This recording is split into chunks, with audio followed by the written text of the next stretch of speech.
사랑하는 체험과 비움의 교회 성도 여러분, 8월 14일 금요일 묵상의 시간입니다.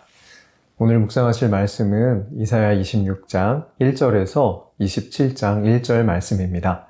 함께 봉독하시겠습니다. 그날에 유다 땅에서 이 노래를 부르리라.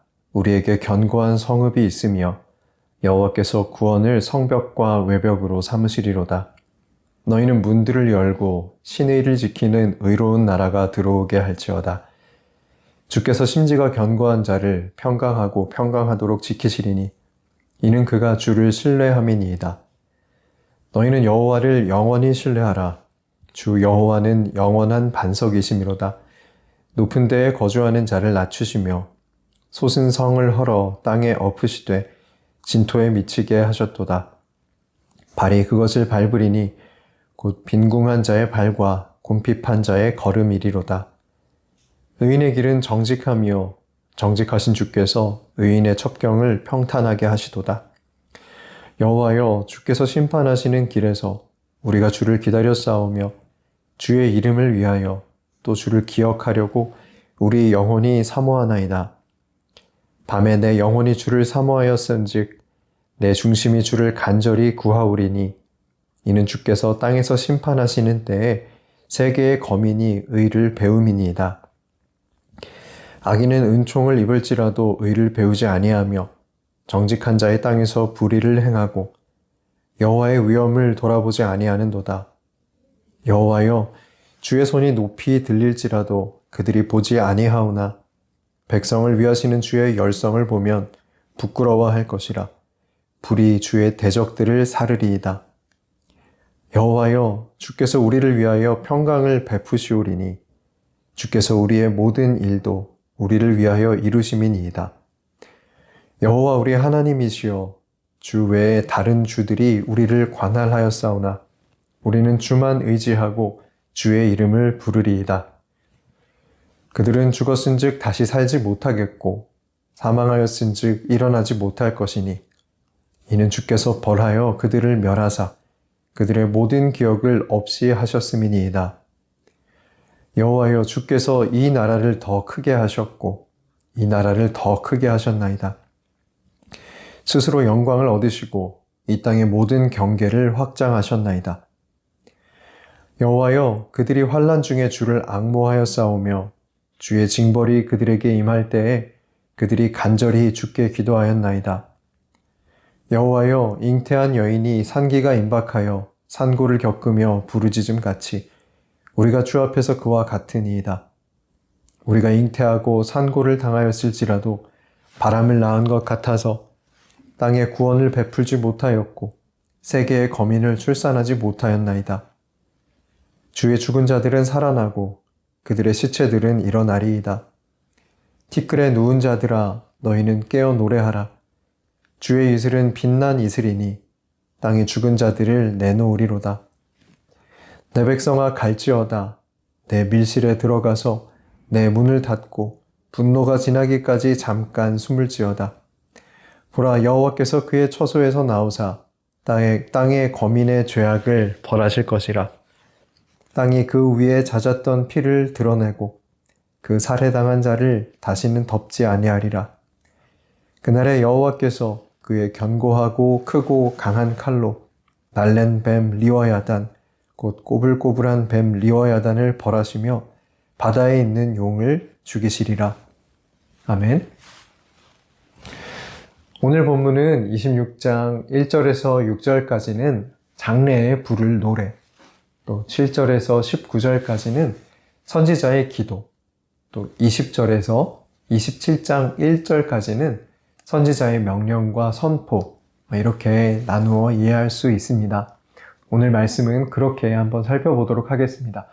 이사야 26장 1절 말씀 함께 읽겠습니다. 그날의 유다 땅에서 이 노래를 부르리라. 우리에게 견고한 성읍이 있으며 여호와께서 구원을 성벽과 외벽으로 삼으시리로다. 이사야는 그날에 우리에게 견고한 성읍이 있으리라고 노래합니다. 지금은 견고한 성읍이 없는 거죠. 사네립이 아수르의 반기를 든 나라들을 정복한 순서는 유다에게는 너무나 공포스러운 것이었습니다. 아수르가 해변에 있는 두로와 시돈을 정벌하고 또 쭉 내려가서 블레셋을 정벌하였습니다. 그리고 옆에 있는 유다를 그대로 내버려 둔 채 이집트로 내려갔습니다. 그 모든 동맹들은 정벌되었고 유다만 홀로 남겨진 겁니다. 동맹국들이 모두 정복된 상황에 히스기야는 아수르에 항복하고 전쟁 보상금을 내겠다는 굴욕적인 선언을 합니다.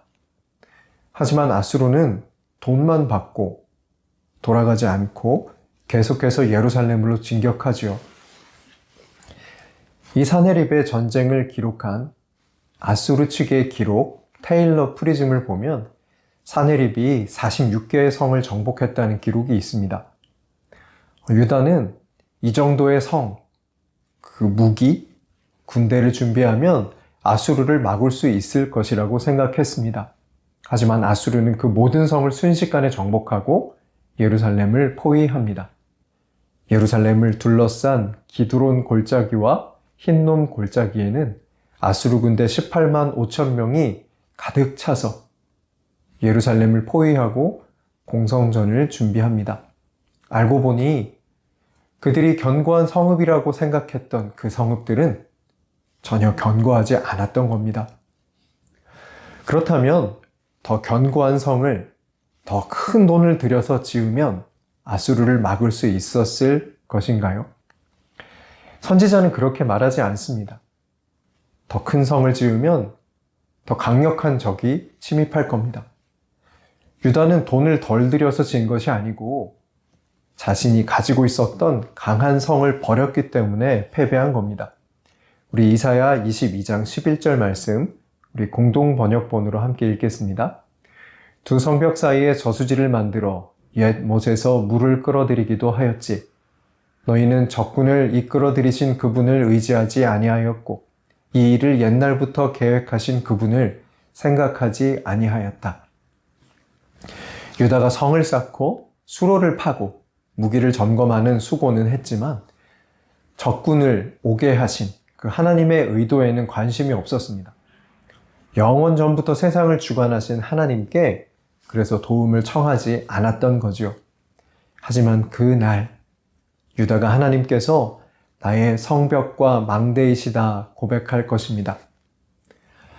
하나님께서 유다의 성벽이시고 방어하는 망대가 되어 주십니다. 유다를 완벽하게 보호하셔서 구원하신다는 뜻이죠.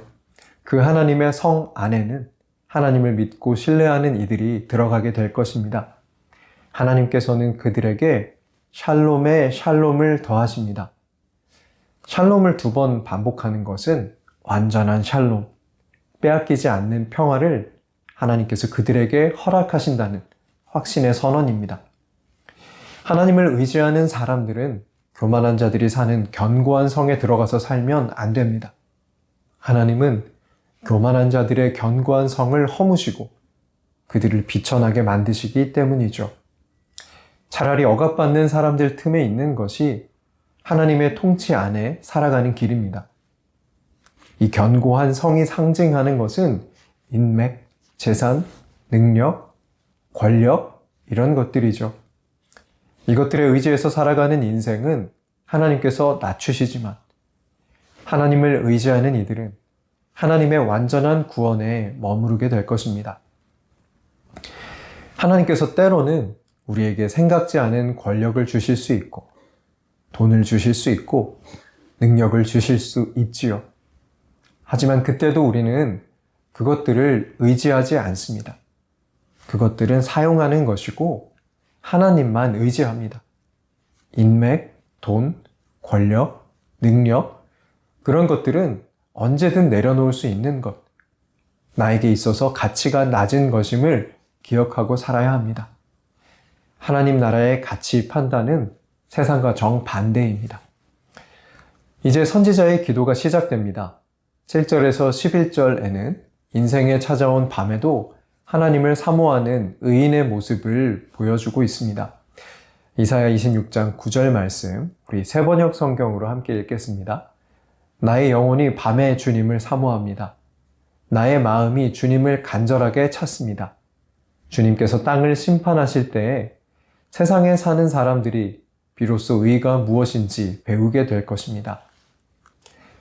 의인은 인생의 낮에만 하나님을 의지하고 어려움이 닥치면 하나님을 외면하고 다른 수단을 찾아서 떠나지 않습니다. 인내를 가지고 인생의 밤을 살아갑니다. 물론 하나님이 함께 하셔도 우리들에게 찾아오는 시련이 전혀 힘들지 않거나 조금 덜 힘든 것이 아니라 하나님을 모르는 사람과 똑같이 힘이 듭니다. 다만 하나님을 믿는 이들은 힘들어도 하나님의 말씀을 붙들고 살겠다 결단하고 인내합니다. 하나님께서 의인의 인생길을 평탄하게 하실 것을 믿기 때문입니다. 하나님은 의인의 길을 인도하시고 악인의 길은 심판하십니다. 12절에서 15절 말씀에서 선지자는 과거에 하나님의 인도하심을 기억하고 현재 하나님의 통치를 살아가겠다고 고백합니다. 이사야 26장 13절 말씀 함께 읽겠습니다. 여호와 우리 하나님이시여 주 외에 다른 주들이 우리를 관할하였사오나 우리는 주만 의지하고 주의 이름을 부르리이다. 지금 유다는 강대국들의 힘에 휘둘리는 위태한 시간을 살고 있습니다. 하나님이 아니라 다른 이들이 내가 너희 주님이라고 주장하면서 유다인들의 삶을 자신들의 뜻대로 좌우하려고 합니다. 그런 상황 속에서 이사야는 과거에 하나님께서 그들을 가나안에 심으시고 번성하게 하시고 다른 나라에 영향력을 미치며 살게 하셨던 그 시절을 기억합니다. 유다를 다스리는 것처럼 보이던 그 모든 나라들은 다 사라져 갔습니다. 어떤 주권자도 영원하지 못했고 죽으면 역사 속으로 사라졌습니다. 하지만 하나님은 유다와 함께 하십니다. 그래서 지금의 위태한 상황에도 하나님의 인도하심을 기억하며 현재의 어려움을 이겨냅니다. 이런 기도는 지금 우리에게 너무나 절실한 기도입니다. 하나님이 우리를 다스리십니다. 우리를 주관하는 것처럼 보이는 모든 문제와 상황들은 결코 영원하지 않아요. 결국 우리는 우리를 인도하신 하나님을 깨닫고 감사하게 될 줄 믿습니다. 16절에서 19절에서 선지자는 이제 하나님께 도움을 구합니다. 지금 아수르에 짓밟힌 유다의 상황은 너무 비참해서 마치 임신한 여인이 산고는 겪었지만 아이는 낳지 못한 것 같았다고 표현합니다. 예루살렘을 제외한 모든 성이 정복당한 유다는 국가적인 절망에 빠져 있었을 겁니다. 선지자는 하나님께서 죽은 자들을 살리셔서라도 하나님의 백성들을 회복시키시리라 믿음으로 고백합니다. 지금은 마치 유다가 멸망한 것 같습니다. 하지만 후에 하나님께서는 다 죽은 것 같은 유다를 회복시켜 주실 것입니다. 하지만 하나님의 심판이 먼저 있을 겁니다.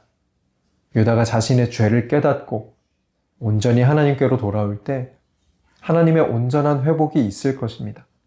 그 전에 하나님의 심판의 시간에 유다는 잠시 기다려야 합니다. 우리 이사야 26장 20절 말씀 공동 번역본으로 함께 읽겠습니다. 내 백성아, 어서 너의 골방으로 들어가거라. 들어가서 문을 꼭 닫아 걸어라. 주의 노여움이 풀릴 때까지 잠깐 숨어 있어라. 유다는 지금 하나님의 심판 중에 있지만 그 심판은 유다를 멸망시키기 위한 것이 아니라 그들을 돌이키시기 위한 것이고 그들에게 미래를 보장하기 위한 것임을 압니다. 따라서 선지자처럼 심판의 한 복판에서라도 절망하지 말고 하나님을 바라며 기도하며 기다려야 합니다. 그러면 하나님은 약속하신 회복을 주실 것입니다. 여기서 우리 신앙의 자세를 봅니다. 우리 삶의 모든 어려움이 하나님의 심판에서 온 것은 아니죠. 인생에서 밤과 낮이 반복되는 것처럼 어려움을 우리의 일상으로 받아들이고 인내로 살아가는 자세가 필요합니다. 그리고 간혹 하나님께서 우리의 삶을 돌이키시기 위한 방법으로 어려운 일을 허락하셨을 때에는 그 문제를 해결하기 위한 노력이 아니라 하나님께 돌아가야 합니다. 견고한 성을 쌓아서 아수르를 방비하고 동맹을 맺어서 아수르를 막아내려고 했던 모든 노력은 수포로 돌아갔습니다. 그 문제를 해결하는 방법은 하나님을 찾는 것이었습니다. 그러면 그날 18만 5천 명이 죽는 신비한 사건보다도 더 놀라운 하나님이 지금 우리와 함께 하시는 삶을 살 수가 있는 것이죠. 사랑하는 채움과 비움의 교회 성도 여러분, 우리 하나님을 바라봅시다. 우리에게 베푸셨던 구원을 기억하고 앞으로 인도하실 하나님을 신뢰합시다. 지금 어려움 가운데 있더라도 하나님을 신뢰합시다. 인내의 시간이 지나면 하나님은 우리를 억압하던 문제들을 해결해 주시고 우리가 하나님의 백성이라는 사실을 다시 한번 고백하게 하시는 줄 믿습니다. 하나님이 우리 구원의 산성이십니다. 다음 묵상의 시간에 뵙겠습니다.